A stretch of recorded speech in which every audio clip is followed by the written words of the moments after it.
दोस्तों, क्या आपको घुटने और कंधे के अंदर दर्द है, लचक आ रही है, कर की आवाज़ आ रही है, लॉकिंग हो रही है, या आपको डर लगता है, या वो डिसलोकेट हो रहा है? अगर इनमें से आपको कोई भी सिम्टम्स आ रहे हैं आपके घुटने और कंधे के अंदर, तो इसे नज़रअंदाज नहीं करना चाहिए। इसे क्यों नज़रअंदाज नहीं करना चाहिए? क्योंकि अगर आप इसे इग्नोर करेंगे तो हो सकता है कि ये सिम्टम्स बढ़ जाएं। ये सारे सिम्टम्स किसी न किसी स्पेसिफिक प्रॉब्लम की वजह से आपके नी और कंधे में आते हैं। अगर इसका जल्द से जल्द डायग्नोसिस नहीं बनाया गया, पता नहीं लगाया गया कि आखिर ये क्यों आ रहे हैं सिम्टम्स, और हमने इसे इग्नोर किया, तो हो सकता है ये सिम्टम्स काफ़ी बढ़ जाएं और फ्यूचर में आपको सर्जरी की ज़रूरत पड़ने लगे। हो सकता है कि सर्जरी के बाद भी कई बार चीज़ें ठीक नहीं होती अगर आप बहुत लेट आते हैं। तो सवाल ये आता है कि आखिर इन सारी चीज़ों का करेक्ट डायग्नोसिस कैसे बनाएं, और ये सारी चीज़ें आखिर हमारे कंधे और घुटने में क्यों होती है। तो हम पहले बात करेंगे घुटने की। अगर आपको घुटने में दर्द है, इसका मतलब है कि आपके घुटने के कार्टिलेज में चोट लगी है, या वो कार्टिलेज धीरे धीरे घिस रहा है। हो सकता है कि आपको मेनिस्कस में इंजरी हो गई हो, या वो थोड़ा सा फट गया हो।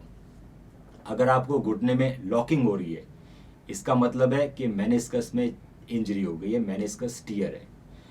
अगर आपको घुटने में डर लग रहा है, इनस्टेबिलिटी आ रही है, लचक आ रही है, इसका मतलब है कि जो घुटने के लिगामेंट है, जैसे कि anterior cruciate ligament, posterior cruciate ligament, और दो और लिगामेंट होते हैं, मीडियल और लेटरल कोलेटरल लिगामेंट, उनका डैमेज है, उनके टियर हो गए हैं। यदि आप इस तरह ही हेल्थ के बारे में जानना चाहते हैं तो सब्सक्राइब करें ये channel the health care today और बेल आइकन दबाएं ताकि हर नए वीडियो का नोटिफिकेशन सबसे पहले आपको मिले। अब बात करेंगे हम शोल्डर की। अगर आपको शोल्डर में दर्द है, इसका मतलब है कि आपके शोल्डर का कार्टिलेज में डैमेज है, या वो घिस रहा है। हो सकता है कि शोल्डर के अंदर जो रोटेटर कफ की मांसपेशी है, खास तौर से सुप्रा स्पाइनेटस, उसकी टेंडिनाइटिस या फिर टियर हो गया है। अगर आपके शोल्डर में मूवमेंट रेस्ट्रिक्शन हो रहा है, वो जाम हो गया है, उठ नहीं रहा है, तो हो सकता है आपको फ्रोजन शोल्डर की प्रॉब्लम हो, जिसके अंदर जो शोल्डर का जो कैप्सूल होता है वो टाइट हो जाता है, या फिर आपको रोटेटर कफ सुप्रा स्पाइनेटस का कंप्लीट टियर हो गया हो। अगर आपका शोल्डर काम नहीं कर रहा है, वो लटक गया है, हाथ उठ तो रहा है अगर कोई और उठा रहा है, पर आप नहीं उठा पा रहे, मूवमेंट बिल्कुल खत्म हो गई है, तो इसका मतलब है कि जो रोटेटर कफ मांसपेशी है वो पूरी तरह से टूट गई है, और उसका मेनली जो मसल रहती है सुप्रा स्पाइनेटस, उसका टियर है। तो दोस्तों, आपने देखा कि कौन कौन से सिम्टम्स में क्या क्या हमारे शोल्डर और नी के अंदर इंजरीज या डिसऑर्डर हो सकते हैं।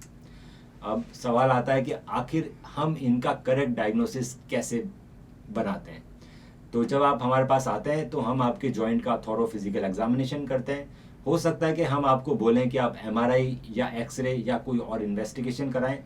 एक बार एग्जामिनेशन और इन्वेस्टिगेशन हमारे पास आते हैं तो हम उसका करेक्ट डायग्नोसिस बना पाते हैं। अगर दोस्तों आप हमारे पास अर्ली स्टेज में आते हैं, तो इन सभी चीज़ों का बिना सर्जरी के इलाज पूरी तरह से संभव है। उसको बोलते हैं platelet rich plasma therapy, PRP therapy. PRP हम आप ही के ब्लड से बनाते हैं, आपके ही 10 से 15 ml हम ब्लड सैंपल लेते हैं, उससे हम platelets, growth factors, stem cells अलग निकाल लेते हैं। जब हम ये पीआरपी आपके जॉइंट के अंदर इंजेक्ट करते हैं, क्योंकि उसमें बहुत सारे ग्रोथ फैक्टर्स और प्लेटलेट्स होते हैं, वो वहाँ पर हीलिंग प्रोसेस इनिशिएट करते हैं और आपकी बॉडी आपके डैमेज टिश्यू को खुद ही हील कर देती है। तो अगर आप हमारे पास जल्दी आते हैं दोस्तों, तो आपकी ये सारी प्रॉब्लम बिल्कुल ठीक हो सकती है और आपको कभी सर्जरी की ज़रूरत भी नहीं पड़ेगी। दोस्तों, अगर आपको हमारा वीडियो पसंद आया और आप चाहते हैं हम इसी तरह के इंफॉर्मेटिव हेल्थ के वीडियो आगे भी बनाते रहें, तो आप ज़रूर इस वीडियो को लाइक करें, हमारे चैनल को सब्सक्राइब करें। हम चाहते हैं कि आप ढेर सारे सवाल हमसे पूछें कमेंट्स में, और हम उन सभी सवालों के जवाब देने की कोशिश करेंगे ताकि आप एक हेल्दी लाइफ लीड कर सकें।